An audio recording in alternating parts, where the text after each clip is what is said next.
Tūlīt pateiksi, tad es tevi došu pie mikrofonu. Esiet sveicināti visi klātesošie, ļoti liels prieks, ka jūs esat visi atnākuši, un es jau kādu laiku atpakaļ teicu, ka šodien atklāšu jaunu pagatavošanas metodi, bet pasniegšanas metodu kokteili. Un es domāju, ka Rīgas kokteils bija tā piemērotākā diena, kad es to varētu izdarīt.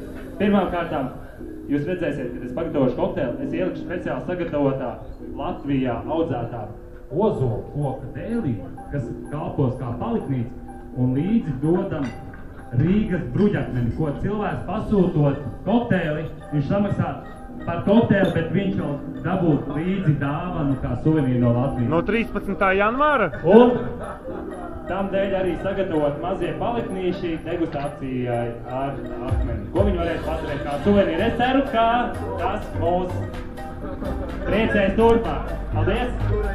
Paldies! Man jāsaka, ka šīs puisis ir sagatavojis ne pa jokam.